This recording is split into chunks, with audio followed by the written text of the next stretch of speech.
E ainda falando sobre o ministro do Supremo Tribunal Federal, Karina Iguta, a mulher dele, Viviane Barsi de Moraes, fez o seguinte: abriu um novo CNPJ para o seu escritório de advocacia.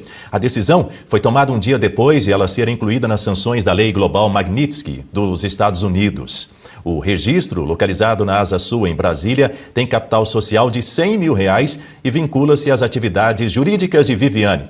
A Lei Magnitsky, que combate violações de direitos humanos e corrupção, já havia alcançado o próprio Moraes em julho e agora bloqueou ativos dela e de entidades ligadas. A chamada regra dos 50% dos Estados Unidos impede que o novo CNPJ evite os bloqueios. Isso porque Viviane detém participações em empresas anteriormente sancionadas, como o escritório Barsi de Moraes Advogados e o Lex Instituto de Estudos Jurídicos. Eu volto com você, Karina Michelin. Essa decisão da família do ministro Alexandre de Moraes, precisamente da esposa dele, Viviane Barsi de Moraes, pode ser considerada, na sua avaliação, uma tentativa descarada de burlar as sanções da Lei Magnitsky?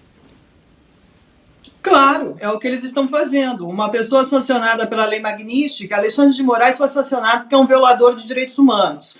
E isso está comprovado, documentado no governo americano, que não foi uma decisão tomada do dia para a noite e nem mesmo feita de modo arbitrário. Foi uma decisão muito bem estudada, analisada, vista ali diante de tantos documentos e de tantas denúncias de violações e provas, porque não podemos esquecer que aqui nós temos a Trump Media e nós temos o Rumble, que está movendo uma ação legal contra Alexandre de Moraes. Mas aqui essa ação legal é contra o seu CPF, não é contra a instituição, mas sim de um ministro da Suprema Corte que usurpou dos poderes da instituição e cometeu uma série de abusos de poderes, no que culminou em injustiças e ilegalidades, até mesmo em território americano, que é praticamente usar o seu gabinete de modo clandestino, que isso foi relatado também pelo Eduardo Talhaferro, está comprovado através de mensagens, através de provas que ali existem,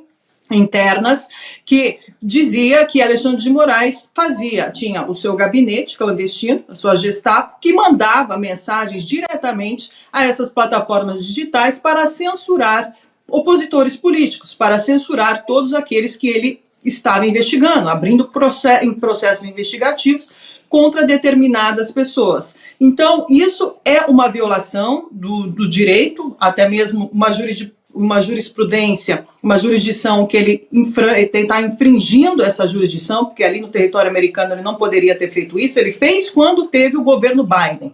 Quando o governo Biden ali estava, ele tinha os seus colaboracionistas que acatavam as suas ordens, porque ali era um time que estava jogando para o mesmo objetivo. Só que agora o jogo mudou. Então, todas essas condutas que Alexandre de Moraes cometeu dentro do território americano, até mesmo aqui a gente não pode esquecer em relação à prisão de Felipe Martins, colocando uma entrada falsa de Felipe Martins ali no Departamento de Fronteira americana, isso é uma violação gravíssima e isso está sendo investigado. Então, todas essas ações cometidas e executadas pelo gabinete de Alexandre de Moraes culminou nessa sanção, que é a Lei Magnitsky, que é a morte financeira. E todas as pessoas que estão envolvidas com Alexandre de Moraes, ou os protegem, ou tentam ser laranja de Alexandre de Moraes, eles também serão sancionados. E a esposa de Alexandre de Moraes é aquela que está mais próxima a ele através do Instituto Lex, que também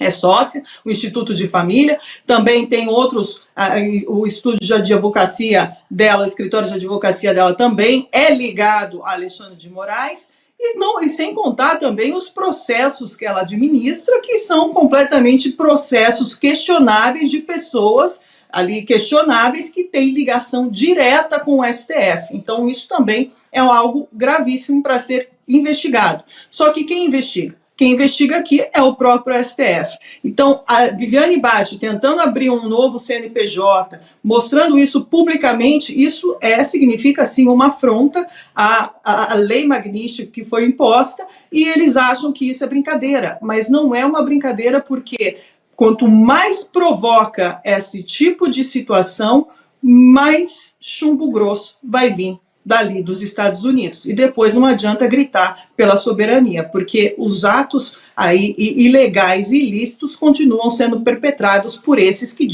se dizem defensores da democracia e da soberania. Pois é, Guta Pigne, faço a mesma pergunta a você. Não seria uma manobra desesperada para tentar proteger interesses financeiros de Alexandre de Moraes e da sua família, uma vez que, conforme o que diz a lei global Magnitsky, Moraes estaria atuando usando o poder do STF, poder da caneta do STF, para silenciar opositores políticos?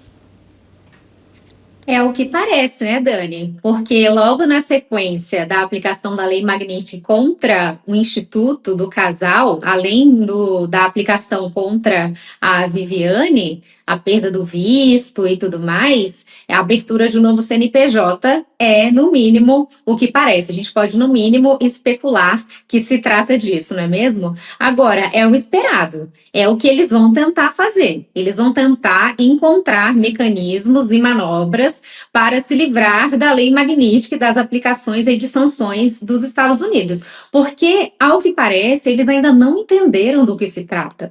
Não tem como voltar atrás, não tem como burlar, não tem como fazer nenhum tipo de manobra. Essa lei veio para minar as ações dos violadores de direitos humanos. E o senhor Alexandre de Moraes e a sua esposa caíram aí na malha fina da Lei Magnitsky, podemos dizer assim. Então não tem para onde fugir.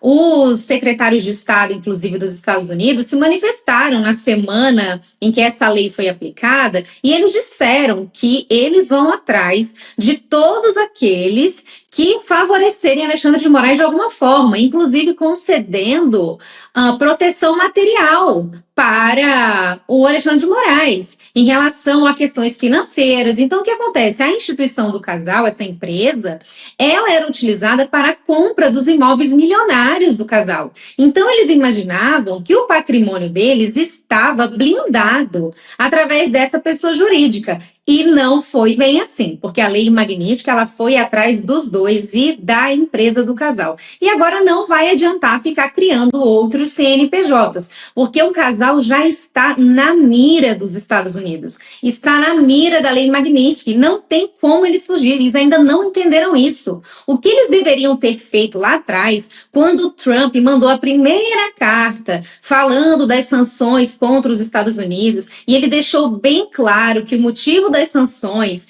era a perseguição política que acontece no Brasil, eles deveriam ter pelo menos puxado o freio de mão, dado um passinho para trás, permitido que a anistia, ou pelo menos não atrapalhado que a pauta da anistia avançasse no Congresso Nacional. Não foi isso que eles fizeram. Alexandre de Moraes o tempo inteiro subindo o tom.